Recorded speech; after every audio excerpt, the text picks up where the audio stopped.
अहले सुन्नत वल जमात हमारी जान है और इस अहले सुन्नत वल जमात के लिए हमारी जान भी कुर्बान है। पूरी ज़िंदगी अहले सुन्नत वल जमात की खिदमत का मौका मिला। मैं कोई आपका तकलीफ नहीं कर रहा हूँ। यूट्यूब पर अगर आप सर्च कर लेंगे तो इंशाअल्लाह मिलेगा कि मैं 11 साल की उम्र से तकलीफ कर रहा हूँ। 11 साल में जब था जब भी वीडियो बनी, 15 साल का जब था जब भी वीडियो बनी, 17 साल का जब था जब भी वीडियो बनी, आज 42 साल का हो अभी भी वीडियो बन रही है। पूरे वीडियोस यूट्यूब पे मौजूद है और हिंदुस्तान का पहला खतीब जिसकी 100 से ज़्यादा वीडियो तकारीर की शक्ल में यूट्यूब पर मौजूद है। जहाँ बयान करने जाता हूँ 8-8, 10-10, 15-15, 20-20 लोग लाइव टेलीकास्ट करते हैं। कोई गली में बैठ के तकलीफ नहीं करता हूँ, बुरा मत मानिए। सबसे छोटा मजमा आज का मेरी ज़िंदगी का पहला रिकॉर्ड है, तो इतने कम लोगों में तकलीफ कर रहा हूँ। 1-1 लाख के मजमूए से खिताब करता हूँ, 50-50 हज़ार लोगों के मजमूए से खिताब करता हूँ, 20-20 हज़ार के मजमूए से खिताब करता हूँ, 10-10 हज़ार के मजमूए से खिताब करता हूँ। तहरीक से नेमत के तौर पर बोलो क्योंकि अभी हासिफ साहब बोले तारुफ नहीं है बोले तो सुना।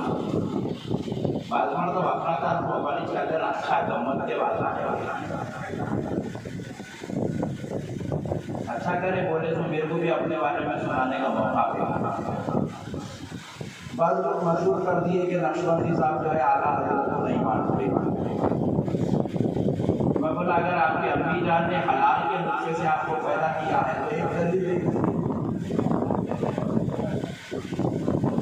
इससे बड़ी बात इस्लामी स्टेट है, अल्लाह की बात होती है। बाद लोगों ने कहा कि अहमद नक्शबंदी साहब ताजुल शरिया के खिलाफ होते हैं। मैंने कहा अगर आपकी अम्मी ने फिर भी आपको हलाल के नुस्खे से जमा किया है तो ये एक दलील है।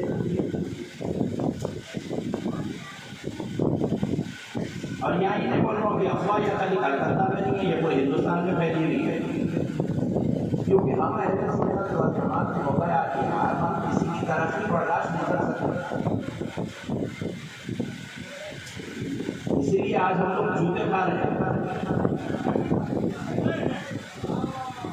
हम हटते होने के बावजूद भी बाजू वालों का मुकाबला नहीं कर सकते। वजह यही है कि स्टेज पे जितने बैठे हैं कोई मुंह जला के बैठा हुआ है, कोई दिल उड़ा के बैठा हुआ है, कोई मुंह करके बैठा है। मैं यहाँ की बात नहीं कर रहा हूँ, पूरे हिंदुस्तान की बात कर रहा हूँ। हमारे पास एक शायर याद पड़ा तो उसको 2 मिनट बर्दाश्त नहीं कर सकते। एक नाज़िम इजाफत करा तो उसको 4 मिनट बर्दाश्त नहीं कर सकते। एक आदमी आ गया अगर उसके बेचारे को नारे लगे तो वो भी बर्दाश्त नहीं कर सकते। किसी की तारीफ में पोस्टर छप जाए तो वो भी बर्दाश्त नहीं कर सकते। सारी शरारतों का मकसद हम बने हुए हैं, इसीलिए आज हम सियासी तौर पे जुल्फ़िकार साहब बेहतर जानते हैं अहले सुन्नत की नुमाइंदगी जीरो है। बाजू वाला दूसरे मौका देना को लोग हीरो निकाला के रखने मौका देना को बुला के सत्ता देने को तैयार है। क्योंकि हम लोग एक है ही नहीं, हमारे अंदर इत्तेफाक ही नहीं है। हम अहमद नक्शबंदी को बर्दाश्त नहीं कर सकते, हम उबैदुल्लाह खान को बर्दाश्त नहीं कर सकते, हम फुला मौलाना को बर्दाश्त नहीं कर सकते, फुला तहरीक को बर्दाश्त नहीं कर सकते, फुला तहसील को बर्दाश्त नहीं कर सकते। अब ये बच्चे काम कर रहे हैं, अगर इनकी भी तारीफ ज़्यादा कर दूँ तो कल से इनका भी पैगाम शुरू कर दी के पढ़ते हैं।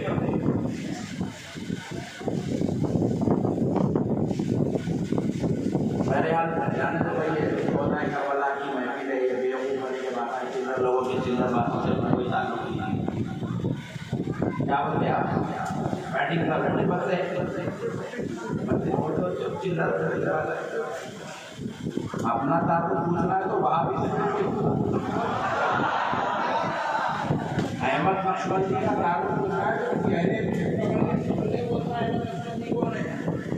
अहमद नक्शबंदी का ताल्लुक पूछना है तो किसी तबलीगी को पकड़ के पूछ अहमद नक्शबंदी कौन है, वो बोलेगा। हमारे हासिल से क्या पूछते हो हम कौन हैं, उसकी हसद बता रही है कि हम सब कुछ हैं, तभी तो वो हसद कर रहा है। हम कुछ नहीं होते तो वो हसद क्यों कर रहा है। प्यारे बुजुर्ग और दोस्तों, मैंने आपसे कि हमारी अल्लाह रहम करे भाई, हमारी कौम को अल्लाह हिदायत दे, हमारी कौम को अल्लाह ताला नेक बनाए। पहले हाथ जाने चलते हैं शुहदाए करबला की तरफ। आकाओं के गुलाम में जिनके सबसे में सिक्का चल रहा है उस आका की बात है। देखो हर बड़े की तारीफ उसका छोटा करता है, पीर की तारीफ मुरीद करता है, उस्ताद की तारीफ शागिर्द करता है, बाप की तारीफ बेटा करता है। अगर बेटा बाप के खिलाफ हो जाए तो माँ बोले नारायण अपने बाप से बात करने का तरीका नहीं जानता, तो पता क्या चला बाप की अजमत माँ सिखा रही है, मुर्शिद की अजमत खलीफा सिखा रहा है, उस्ताद की अजमत शागिर्द सिखा रहा है, हर बड़े की अजमत छोटा सिखाता है। लेकिन कुर्बान जाओ करबला वालों पर, कुर्बान जाओ अहले बैत अतार पर, कुर्बान जाओ मौला अलीउल मुर्तजा के, कुर्बान जाओ सैयदा फातिमा ज़हरा के, कुर्बान जाओ मौला इमाम हसन और हुसैन के, क्योंकि ये वो मुक़द्दस हस्तियां हैं, ये वो अज़मत वाले हैं, ये वो शान वाले हैं। इनका मुक़ाम और मर्तबा सिर्फ इनके पास वाले नहीं सिखाते हैं, बल्कि इनकी अज़मत इनके आका मोहम्मद रसूलुल्लाह सिखा रहे हैं। सारी कायनात पालने वाला खुदा परवरदिगार जिसने अहले बैत को पैदा किया वो परवरदिगार अहले बैत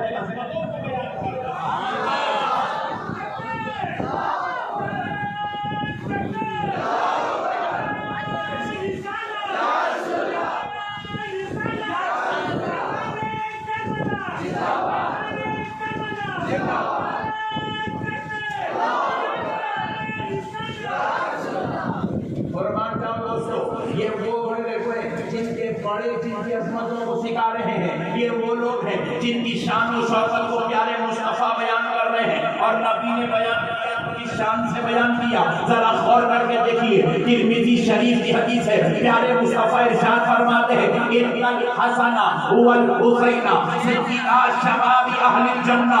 ये कोई मौलवी साहब का कलाम नहीं है, ये कोई पीर साहब का कलाम नहीं है, ये किसी सैयद ज़ादे की बोली नहीं है, बल्कि ये सारे नबियों के सरदार की बोली है, ये इमामुल अंबिया की बोली है। और ये किसके बारे में बोला जा रहा है? हसनैन की अज़मत में बोला जा रहा है, फातिमा ज़हरा की शान बयान की जा रही है। नबी फरमाते हैं इन्नल हसन वल हुसैन सय्यदा शबाबी अहलिल जन्ना वल फातिमा सय्यदतुन निसाए अहलिल जन्ना। जरा गौर कीजिएगा मेरे प्यारे दोस्तों, नबी पाक अलैहिस्सलाम इरशाद फरमा रहे हैं बेशक हसन और हुसैन जन्नती जवानों के सरदार है और बेटी फातिमा जन्नती औरतों के सरदार है। अब यहाँ पर एक नुक्ता और समाप्त कर लीजिए, कलकत्ता वालों एक नुक्ता और समाप्त कर लो। जरा ये रास्ता बदल तो बचाइए, बहुत क्या क्या लेना बीच में, जरा ये गली में पैक कर दो कहीं पर। हाँ बेटे कपड़ा के रास्ता में हेलमेट वाले बाप को पीछे से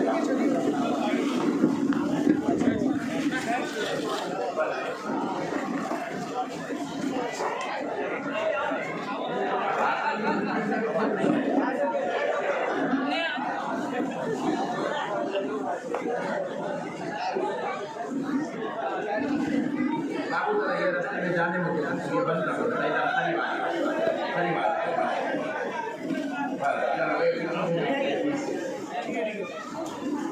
तो आप सुनो मेरे प्यारे दोस्त, एक नुक्ता और सुनो, ईमान ताज़ा हो जाएगा, अहले बैत की शान समझ में आएगी। देखो दुनिया में जितने लोग आए पैदा हुए, पैदा होने के बाद कोई नमाजी बना, कोई मुत्तकी बना, कोई परहेजगार बना, कोई आबिद बना, कोई जाहिद बना, कोई सूफी बना, कोई सालिह हुआ, कोई वली बना, कोई परहेजगार बना, कोई अब्दाल बना, कोई खुदू बना, कोई गौस बना, कोई अब्दाल हुआ। जरा गौर कीजिएगा। मगर प्यारे बुजुर्गों और दोस्तों, अब आप कलकत्ता के खबरस्तान चले जाएं, जहाँ पर 400 साल पुरानी खबरें भी अगर आपको मिल जाएंगी, लेकिन उनके तख्तियों को अगर आप पढ़ना शुरू करेंगे, उनके नामों के साथ हाजी लिखा हुआ तो होगा, गाजी लिखा हुआ तो होगा, हाफिज कुरान लिखा हुआ होगा, अल्लामा लिखा हुआ होगा, पीरे तरीक़त लिखा हुआ होगा, सूफी लिखा हुआ होगा, किसी की तख्ती पर जन्नत लिखा हुआ नहीं होगा।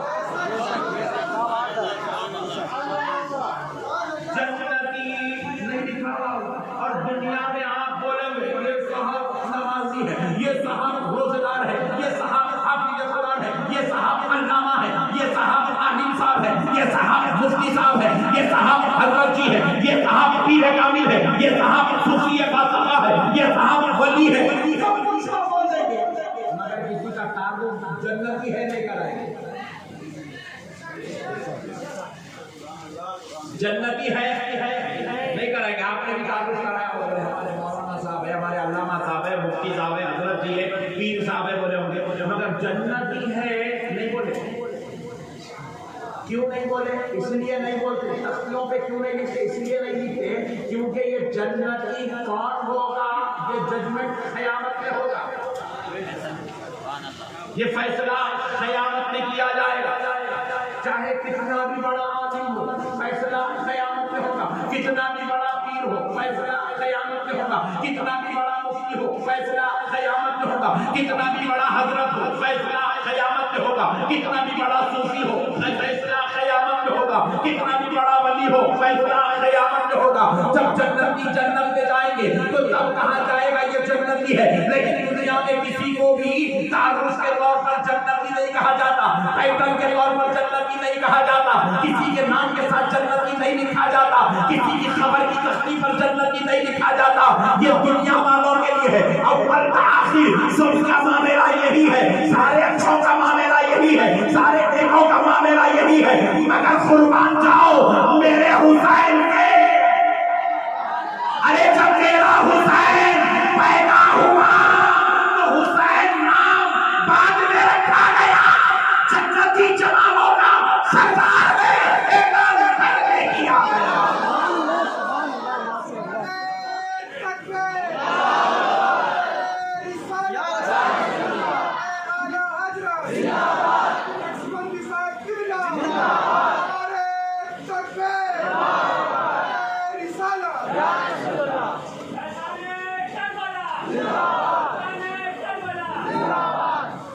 मेरे हुसैन को जन्नती जवानों का सरदार पहले कहा गया। अच्छा क्यों कहा गया? रब जानता था क़यामत के करीब कौम आएगी और वो कहेगी कि हुसैन गलती पे थे करबला में।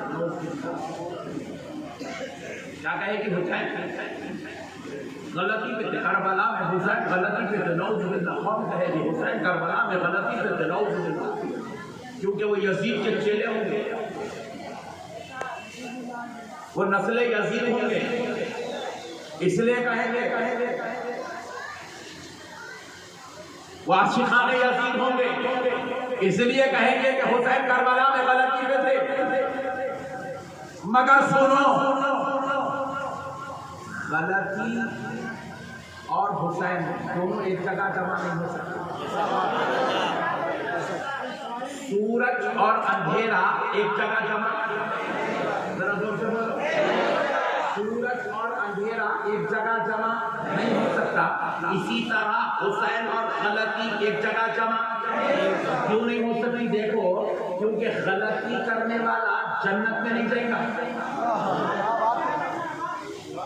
दुनिया में अगर किसी से गलती हो गई, कोई किसी का मर्डर कर दिया, जन्नत में नहीं जाएगा। दुनिया में शराब पीने वाला जन्नत में नहीं जाएगा तब तक जब तक वो अपने गुनाह की सजा न भुगत।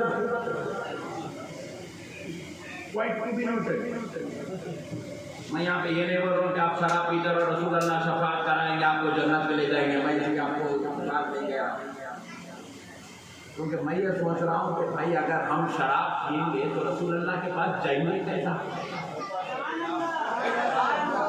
अगर एक शराबी आदमी आगे खड़ा रहे और मौलाना हाजिर साहब से हाथ मिलाना चाहे तो निकल नापाक मनहूस निकल क्या से बोलेंगे?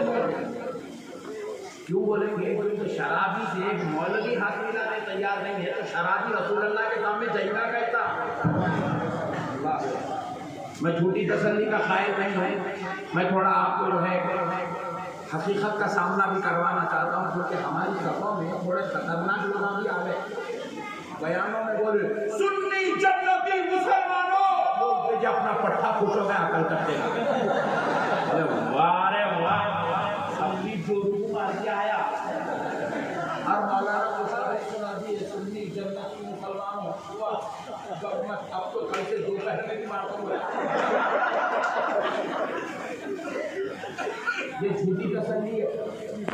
हालांकि अमल सबसे ज्यादा सुनने को करना है। क्यों? नमाज मेरे आका की आंखों की ठंडक है। बाजू वाला को ठंडक नहीं पहुंचाएगा, ठंडक को आशिक को पहुंचाना है। तो अमल सबसे ज्यादा हमको करना है। नबी ने फरमाया मन अहब्बा सुन्नती, जिसने मेरी सुन्नत से मोहब्बत की फकत अहब्बनी, गोया कि उसने मुझसे मोहब्बत की। वमन अहब्बनी, और जो मुझसे मोहब्बत करता है काना मैया फिल जन्नह, वो जन्नत मेरे साथ होगा। तो इसलिए मैं आपको झूठी तसल्ली नहीं दे रहा हूँ। बेशक मेरे आका की शफाअत है, वो उनका हक है, वो शफाअत कराएंगे, और ये गुलाम का हक है कि आका की खुशी वाला काम होगा। वो उनकी जिम्मेदारी है, वो शफाअत कराएंगे। ये गुलाम की जिम्मेदारी है, आका की आंखों की ठंडक का काम करता चला जाएगा, नबी को खुश करने वाला काम करता चला जाएगा। तो बहरहाल प्यारे बुजुर्ग और दोस्तों, जरा कुर्बान हो जाओ कि आप जरा गौर करते चले जाइएगा कि अब देखिए कि अब कह रहे हैं कि गलती पे थे, तो गलती करने वाला पहले सजा भुगतेगा। और करबला में जो गलती, वो मामूली गलती की तरफ इशारा नहीं है। नादाने बहुत बड़ी बात कह रहे हैं कि इनसे ऐसी गलती में कि 72 लोगों का कत्ल हो गया। नाउज़ुबिल्लाह। अब जरा गौर कीजिएगा, दुनिया कह रही है हुसैन गलती पे थे, मगर रब कह रहा है हुसैन जन्नती जवानों का सरदार है। अब आप बोलो दुनिया वालों की सुनोगे या अल्लाह की सुनोगे? अब रब कह रहा है हुसैन जन्नती जवानों का सरदार है, जुबान मुस्तफा की है और परवरदिगार का है। आप जरा गौर कीजिएगा प्यारे बुजुर्गों और दोस्तों, अब जरा गौर कीजिएगा कि दुनिया कह रही है हुसैन गलती पे थे। अरे गलती करने वाला जन्नत में नहीं जा सकता, और रब कह रहा है हुसैन जन्नती जवानों का सरदार है। सिर्फ जन्नती नहीं है, मेरा हुसैन जन्नती नहीं है, बल्कि एक हदीस और सुन लो। प्यारे मुस्तफा इरशाद फरमाते हैं, रब ने जब जन्नत बनाया तो रब ने जन्नत से वादा किया, ऐ जन्नत मैं तुझे इतना हुस्न दूंगा, इतना हुस्न दूंगा, इतना हुस्न दूंगा कि सारी दुनिया के हुस्न पर जन्नत तेरा हुस्न खालिक आ जाएगा और तो अपने हुस्न पर नाज़ा हो जाएगी। जब जन्नत मुकम्मल बन गई तो रब ने रब से जन्नत में सवाल किया, ऐ अल्लाह क्या भी मेरा हुस्न मुकम्मल नहीं हुआ? जबकि जन्नत ऐ अल्लाह, जबकि मैं दुनिया से करोड़ दर्जा ज्यादा हुस्न जमाल की मलिका बन गई, क्या ऐ अल्लाह अभी भी मेरा हुस्न मुकम्मल नहीं हुआ? तो रब ने कहा, ऐ जन्नत अभी तेरा हुस्न मुकम्मल नहीं हुआ, तुझे और हुस्न दिया जाएगा। तो जन्नत ने सवाल किया, अल्लाह कब देगा? तो रब फरमाता है जब वक्त आएगा तब दे दिया जाएगा। तो प्यारे मुस्तफा इरशाद फरमाते हैं वो जन्नत को हुस्न कब मिलेगा? नबी ने इरशाद फरमाया जब बज़्म महशर मुनक़िद होगा, सबसे पहले मुझे जन्नत के सामने खड़ा किया जाएगा। मेरे पीछे अली मुर्तज़ा होंगे, अली के पीछे फातिमा ज़हरा होगी, फातिमा ज़हरा के पीछे हसन और हुसैन होंगे। जब हम सब मिलकर जन्नत में जाएंगे, जैसे ही हसन और हुसैन जन्नत में दाखिल होंगे, रब फरमाएगा, ऐ जन्नत अब तेरा हुस्न मुकम्मल।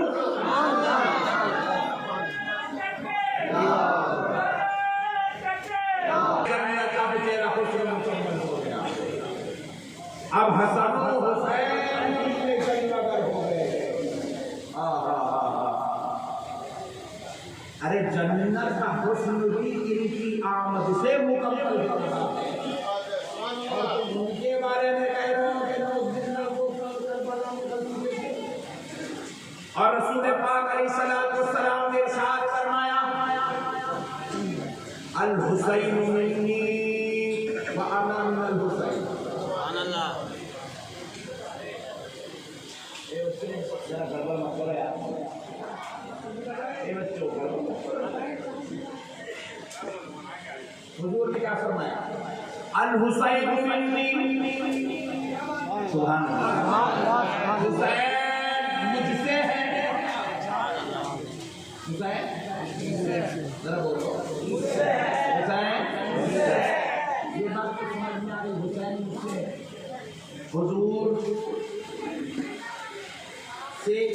हुसैन है, ये बात तो समझ में आ गई। हुजूर के जिगर का पारा है हुसैन, ये बात तो समझ में आ गई। हुसैन की रगों में खून मुस्तफा है, ये बात तो समझ में आ गई। हुसैन का गोश्त हुजूर का गोश्त है, ये बात तो समझ में आ गई। हुसैन का चेहरा हुसैन के जिस्म अफदस कमर से लेकर पैरों तक हुजूर के शबाहत रखता है, ये बात तो समझ में आ गई। लेकिन आगे का लफ्ज सुनो, हुजूर फरमाते हैं वअना मिनल हुसैन, और मैं हुसैन से हूं। मैं जरा जोर से मैं बड़ी लक्ष्मी आपको समझा रहा हूं, अल्लाह के वास्ते जरा समझने का तालीम को समझ के चलो। मैं हुसैन से हूं। एक ग्रीन टी शर्ट, अरे बाबू ब्लैक थोड़ा प्लीज बहुत कम कर दे। अरे भाई क्या मैं अखबार पढ़ के नहीं सुना रहा हूँ, भाई तबले के जमात का मौलवी नहीं हूँ, किताब देके नीचे मुझे डाल के बयान करने का वास्ते। आप तवज्जे मेरी तरफ करेंगे तो मैं आपको अच्छी बातें सुनाऊंगा, इंशाल्लाह इतनी अच्छी बातें सुनाऊंगा कि आपके वहमो गुमान से इंशाल्लाह ताला बदअकीदगी का खात्मा हो जाएगा।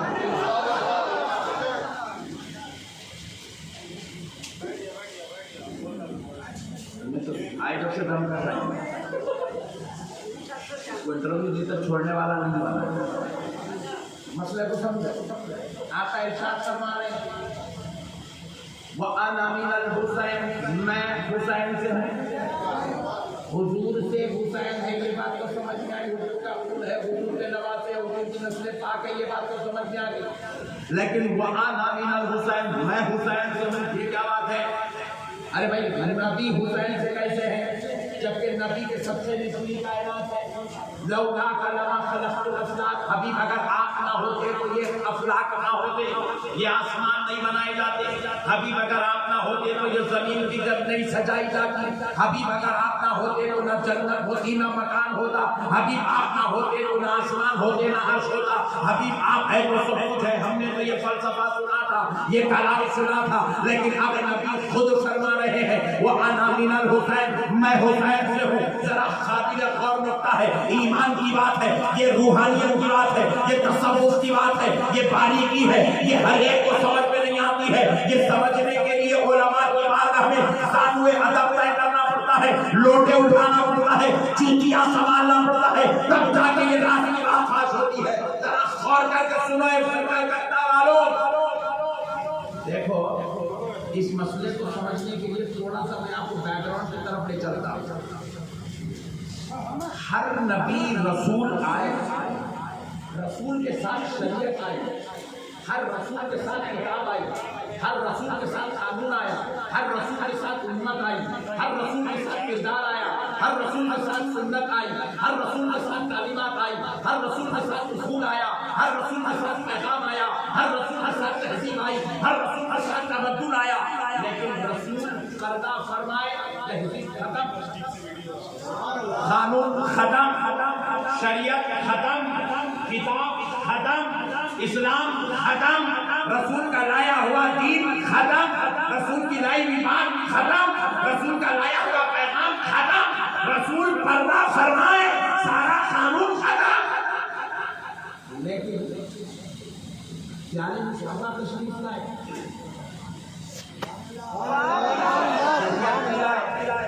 कुरान भी लाए, इस्लाम भी लाए, दीन भी लाए, सुन्नत भी लाए, अखलाक भी लाए, किरदार भी लाए, मगर पर्दा फरमाए।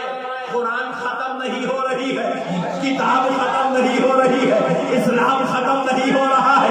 1400 साल हो गए, एक सुन्नत भी खत्म नहीं हो रही है।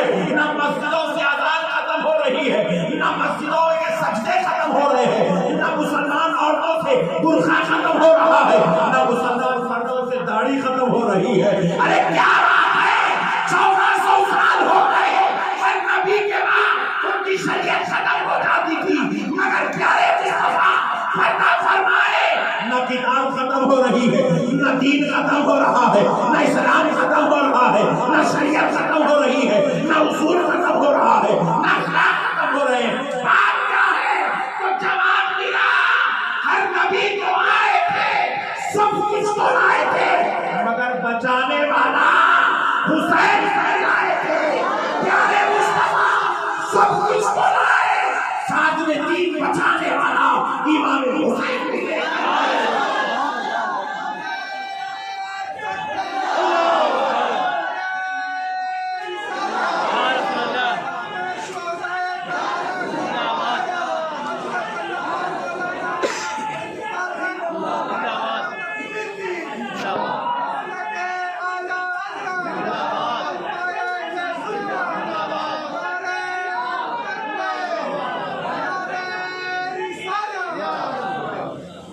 हर रसूल के पास दीन तो था, शरीयत तो थी, मगर हुसैन जैसा कोई नवासा नहीं था।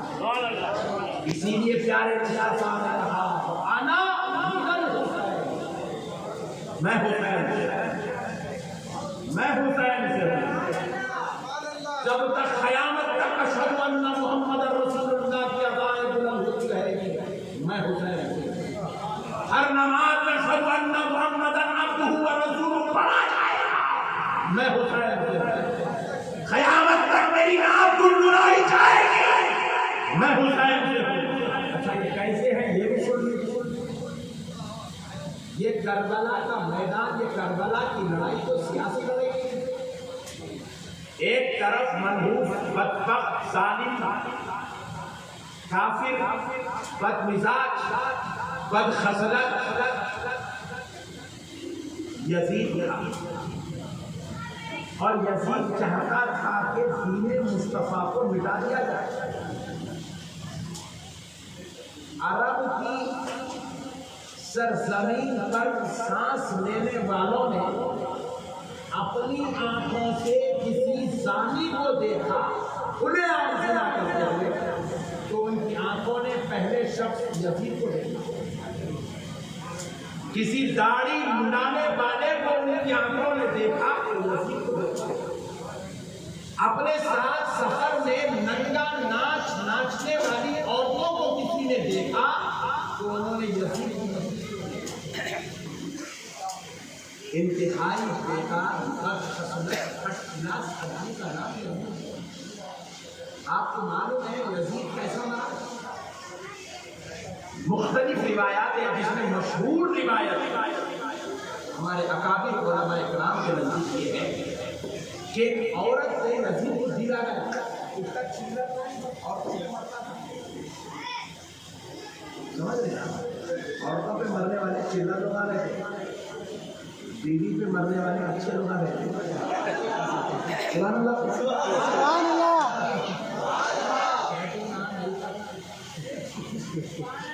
हाँ जी, देखा औरतों के डांस, फिल्म, ड्रामे। घर में बेगम है ना? नहीं है? अरे बोलो है नहीं? आपकी बात करना है अपनी बेगम से करा, आपको मजाक करना नहीं बोला, बेगम से करिए। आपको अच्छे डिटेल खाना नहीं बोला तो बेगम को बोले पकाने लगेगा।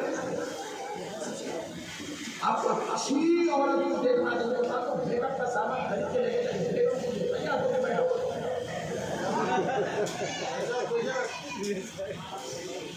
अब ब्रिलियंट लेडी को देखना नहीं बोला, 60,000 की कलकत्ता की जबरदस्त साड़ी बेगम को देखा।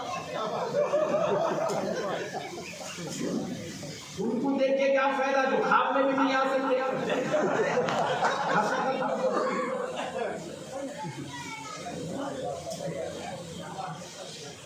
क्या चिल्लर वाले कह रहा हूं, देख के खुश हो जाए। चिल्लर हरकतें मत करो, जिनसे वाकई आप इस्तेफादा कर सकते हो, अच्छा पिलाओ, अच्छा खिलाओ, अच्छा रखो, उनके साथ ऐसा बोले जैसा है क्या करे मालूम है, जाके कोई बच्ची को ढूंढने लगे बेगम बनाने के वास्ते। अरे मैं बोला हौले तू रहता कलकत्ता में, कलकत्ता वालों का, इंडिया वालों का ओरिजिनल कलर है, धोए धोए तो नहीं जाता, सांवला। ये अपना ओरिजिनल कलर है। क्या बोलते खरनैन भाई? नहीं मैं खरनैन बोलूँगा, इसमें क्या टेंशन की बात है। मसले को समझो, ये हमारा ओरिजिनल कलर है। फेस वॉश लगाओ, ये तलने वाला नहीं। तुम मट्टी लेके घसो, हल्दी लेके घसो, क्या क्या लगाते रहो, जो अल्लाह दे दिया खबर में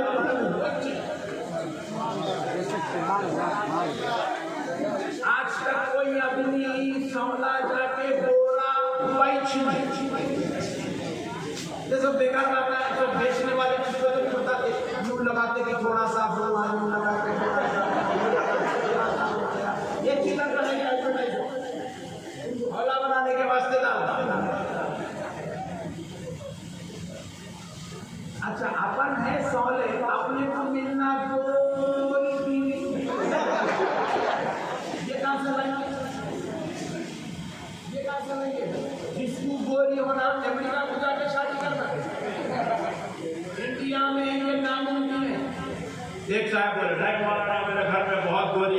ये गॉड की रख ले हिला तो ये किस्मत वाले वो कम लोग आए दुनिया में जिनको गॉड की गोली नहीं मिल जाती, वरना सबके मुकद्दर में सोनी लिखी हुई है। इसके बाद याद रखना अपन सोने अपनी बीवी सोने अपने बच्चे सोने 100% ह्यूमिलिटी है अरे सोने की गम्मत की बात सुन गोली बेगम देखने जाना को कौन दूल्हे की फैट उन्हें को ब्लैक ब्यूटी इसका कलर पूरा काला उन्हें को दिले को गोरी भावा छोड़ना को तेरा छोड़ के देख छोड़ दिया उन्हें बोलेगा जब तू भाई के लिए गोरी ढूंढ सकती तो मैं अपने लिए कहीं पुणे ढूंढ सकता हूँ।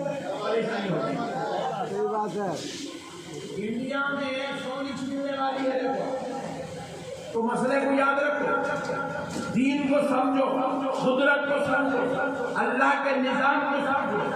तो आप प्यारे मुसलमान दोस्तों आप हिमाकत की तरफ ना जाओ, हकीकत की तरफ जाओ। ये हकीकत है। हाँ अगर देखना हो तो रंग मत देखो, ईमानदारी देखो, देखना हो तो अखलाक देखो, देखना हो तो दीनी इल्म देखो, देखना हो तो बाप दादा के अखलाक किरदार को देखो। अरे अगर समझ में आ जाए तो दीनदारी पे कर लो। क्यों क्यों क्यों क्यों कर लो? गोरी को ना तो नहीं की तो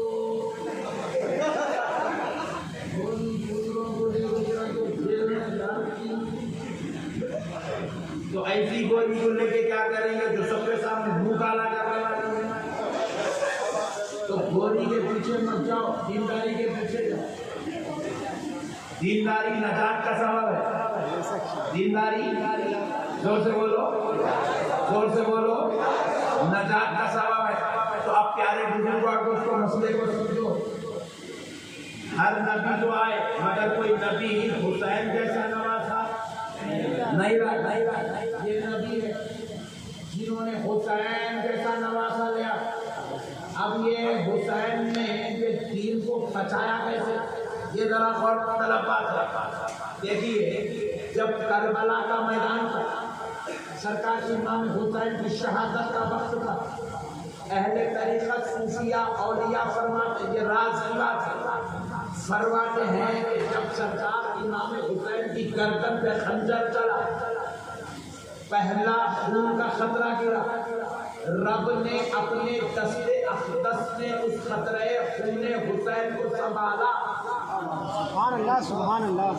अहले तरीक़त फरमाते, सूफिया फरमाते, रब ने उस खूने हुसैन को संभाला, गिरने ना दिया। पूछा हुसैन खून के बदले में क्या चाहिए? हाय हाय हाय। पूछा हुसैन खून के बदले में क्या चाहिए? ये दुनिया का दस्तूर है। ये देखो माइक वाला भाई माइक लगाया, खत्म हुई बात, पैसे देते नहीं। अरे बोलो शादी का जल्दी बोलो, पैसे देते। नक्शबंदी साहब को बुलाए, 2 घंटे तकरीर कराए, जाते वक्त नजराना देते ईमानदारी से बोल तो अभी उसूल है, जिससे काम लेते हैं उसको नजर देते हैं। जो खिदमत करता है उसको नजर दी जाती है। उलमाए कराम बैठे हैं, इनसे खिदमत लेते हैं आप, महीना भर इमामत की नजर देते हैं, खिताबत की खिदमत लेते हैं, नजर देते हैं, खजात की खिदमत लेते हैं, नजर देते हैं, इलेक्ट्रिशियन को बुलाते हैं, तनख्वाह देते हैं, प्लम्बर को बुलाते हो, काम के पैसे देते हैं। मगर जरा गौर करो, जब रब्बे जुल जलाल ने अपने हुसैन से अपनी मिन्नाहियत का इलाए दीन का काम लिया, हुसैन ने अल्लाह की खातिर अपने आप को, अपने खानदान के नौनिहालों को, अपने घर के जवानों को कुर्बान करवा दिया, तो रब ने खून का खतरा संभाला। पूछा हुसैन क्या चाहिए? तो हजरत इमाम हुसैन से गुजारिश की, हे अल्लाह हुसैन के लिए कुछ नहीं चाहिए, अली असगर के लिए कुछ नहीं चाहिए, अली अकबर के लिए कुछ नहीं चाहिए, सैयदुल सज्जाद के लिए कुछ नहीं चाहिए, बहन ज़ैनब के लिए कुछ नहीं चाहिए, बेटी सकीना के लिए कुछ नहीं चाहिए, बीबी ज़हर बानो के लिए कुछ नहीं चाहिए। मौला अगर देना ही चाहता है तो क़यामत की सुबह तक मेरे नाना के दिल को जिंदगी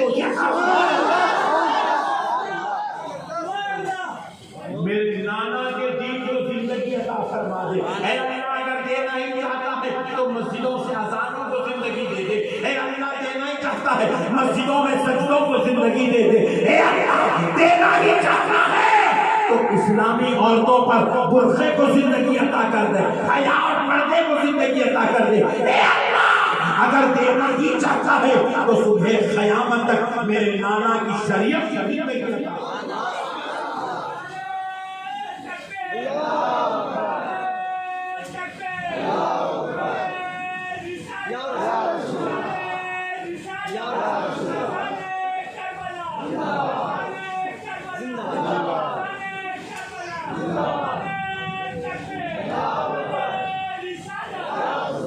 इसीलिए प्यारे मुस्तफा ने फरमाया वहाना मिनल सुन्नत, मैं हुसैन से जोर से बोलो मैं हुसैन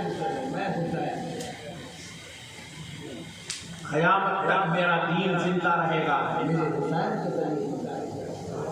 मेरा हुसैन ऐसी कुर्बानी देगा, ऐसी कुर्बानी देगा कि उसकी कुर्बानी के बदले में अल्लाह मेरे दीन को जिंदगी अता फरमाएगा, मेरी शरीयत को जिंदगी अता फरमाएगा।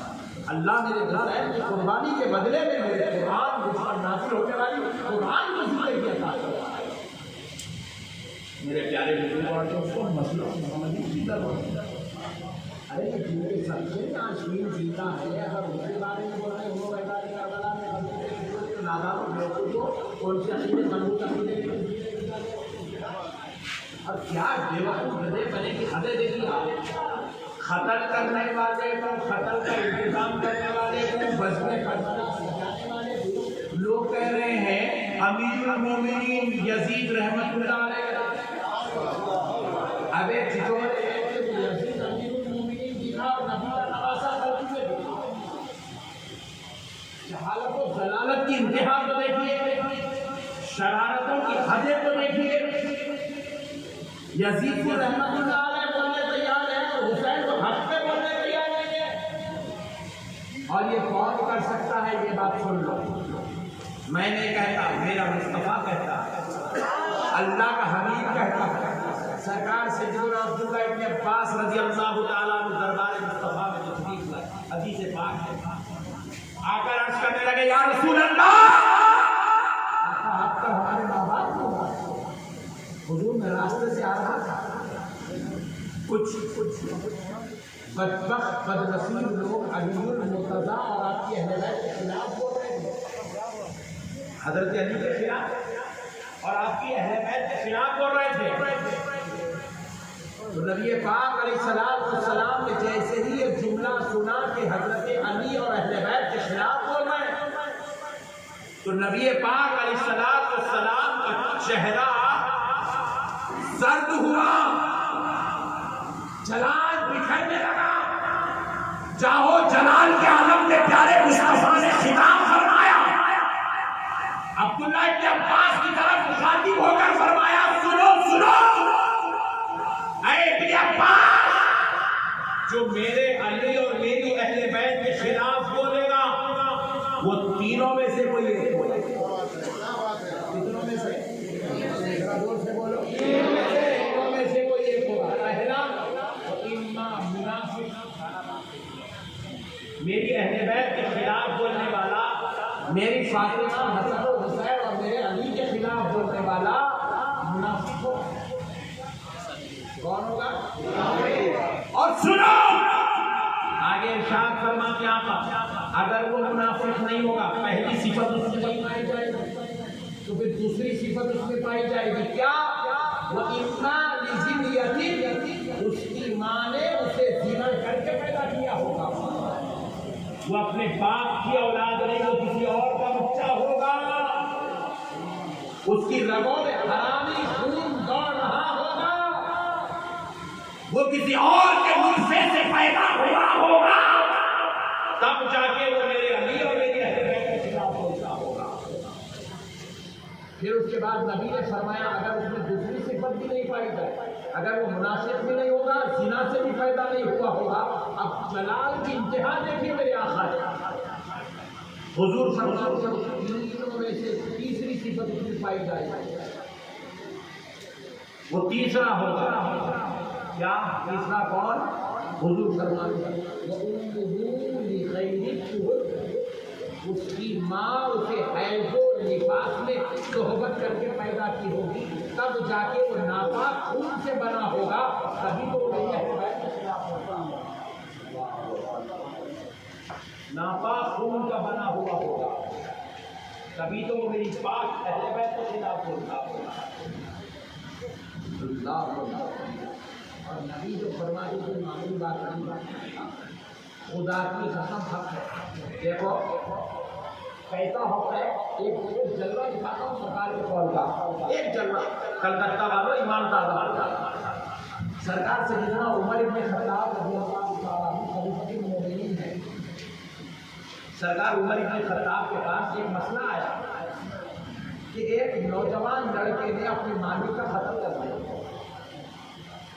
बात मेरे आका की सही कैसा होती वो बता रहा हूँ मैं आपको। जलवा फरमाया गया सूरज मशरिक से निकलने वाला मगरिब से निकल सकता, मशरिक से निकलने वाला मगरिब से निकल सकता, मगरिब में डूबने वाला मशरिक में डूब सकता, मगर मुस्तफा का कौल गलत हो जाए खुदा की कसम दे रही है। मेरे रब ने मेरे नबी को ऐसी शान वाला जो निकल जाए खुदा की कसम में निकल गया। तो हजरत उमर रज़ियल्लाहु तआला अन्हु के दौर में एक नौजवान बच्चे को हजरत उमर के दरबार में लाया। हजरत उमर के सामने शिकायत की गई कि ये अपने मालिक का कत्ल कर दिया, तो हद जारी करी, सजा मुकर्रर की। सारे इलाके वाले उसके साथ थे, उसको सजा दिलाने पर तुले हुए थे। हजरत उमर रज़ियल्लाहु तआला अन्हु ने पूछा कि भाई तुमने अपने मालिक का कत्ल क्यों किया? वजह तो कहा कि मेरा मालिक मेरे साथ बदसलूकी कर रहा है। और ये हजरत उमर के दरबार में ये पहला वाक़या था, इससे पहले ऐसी कोई शिकायत नहीं। मर्द आदमी के साथ बदसलूकी करता, ऐसी कोई शिकायत इससे पहले कभी नहीं आई थी। हजरत उमर जब ये मामला सुने कि मर्द आदमी से बदसलूकी कर रहा है, बदले में नौजवान ने अपने मालिक का कत्ल कर दिया, तो हजरत उमर क्या किए? मौलाए कायनात अली और मुर्तज़ा को तलब किया।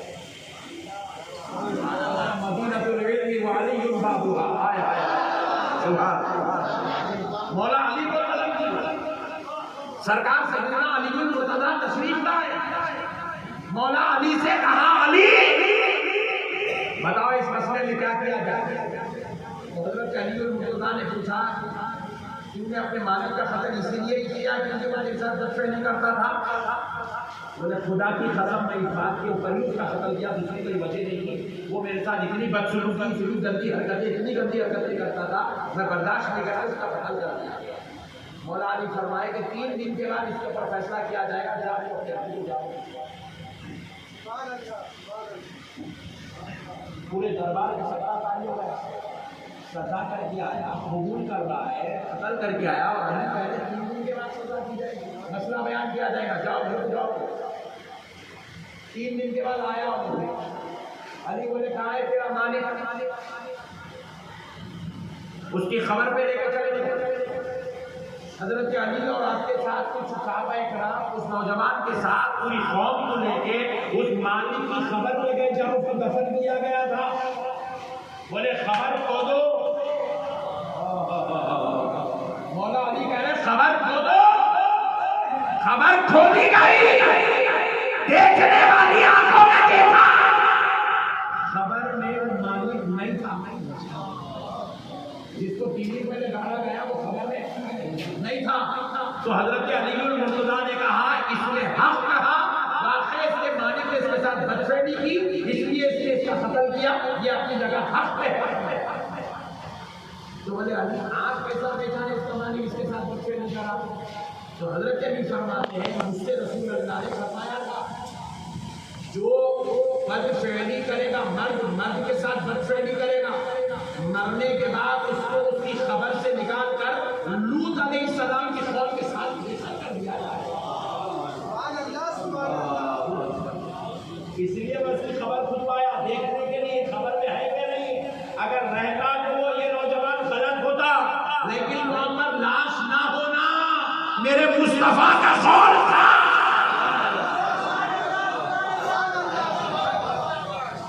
नबी ने फरमाया 3 दिन के बाद उसको उसकी खबर से निकाल दिया जाएगा और लूत अलैहिस्सलाम की कौम में डाल दिया जाएगा। हजरत अली वही देखना चाहते थे, देखा खबर में वो मालिक मौजूद नहीं है तो कहा खुदा की कसम उसने सारे बच्चे क्योंकि मेरे नबी का कौल गलत नबी कह दिए बस अहले बैत का गुस्ताख खुदा की कसम अपने बाप की औलाद में और अगर अपने बाप का बेटा है तो फिर कान सुन ले कुत्ता खून से पैदा नहीं हुआ है, तेरी माँ ने तुझे हैज़ व निफास वाले अल्लाह अहले बैत हमारे अहले बैत पर हमारी जिंदगियां कुर्बान है। क्या समझा अहले बैत अल्लाह मौला अली सैयदा फातिमा इमाम हसन इमाम हुसैन की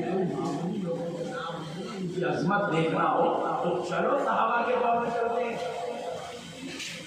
आजकल के हम जैसे कमजोर इल्म वाले मौलवी साहिबान क्या अदब कर सकेंगे, अहले बैत का क्या एहतराम कर सकेंगे। हमारी जुबानें की गुंजाइश भी नहीं है कि हम इन जुबानों से उनके नाम लें।